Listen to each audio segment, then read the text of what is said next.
agaasimaha waaxda kastamada wasaaradda horumarinta maaliyadda ee jamhuuriyadda Soomaaliland ayaa tababar u furay shaqaalaha kastamka Berbera iyo daneeyaasha kastamka sida mukhalasiinta dekedda Berbera alaabaha ka cashuurta tababarkan oo ku saabsanaa habraacyo khuseeya kastamka iyo fududeynta ganacsatada wax ka cashuurta dekedda Berbera sida ugu dhaqsiyaha badan leh wuxuu la soo bixi lahayd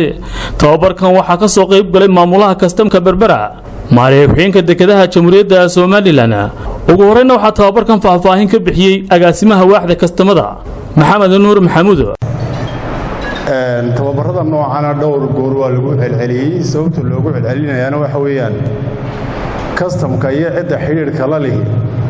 inay ka dheregsanaato waxa laga doonayo iyaga iyo waxa laga doonayo kastamka waxa cashuuraya labadaba inay si fiican u fahmaan qofka xiriirka la leh kastamku waa inuu fahmi karayaa sida uu uga adeeganayo kastamkan qofka kastamka joogay dadka u adeegayana waa inuu fahmi karayaa ama garan karayaa sida uu ugu adeegayo dadkan waqtiga ugu dhaqsaha badan leh iyo waqtiga ugu habboon marka tababarkeenani waxa uu daaran yahay saddex habraac importka exportka iyo auctioningka waxa la yiraahdo sidoo kale waxa halkaasi ka hadlay maamulaha kastamka Berbera Axmed Maxamed Habane iyo maareeyayeenka dekedaha jamhuuriyadda Soomaaliland Umar Abakar Jaamac sida wanaagsan qiimaha leh ee qadirinta leh nagala soo qayb gasheen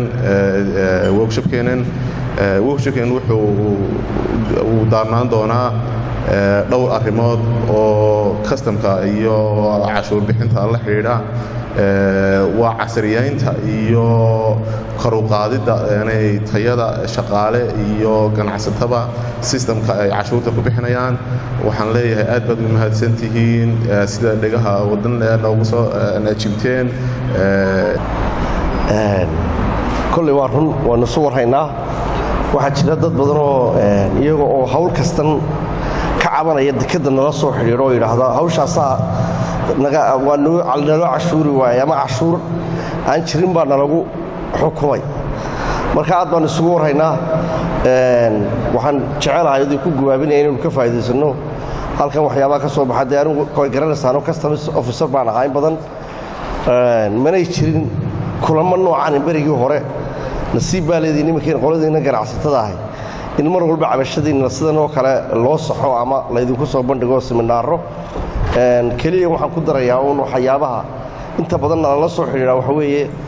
xagga ganacsatada cabasho kama aragno runtii laakiin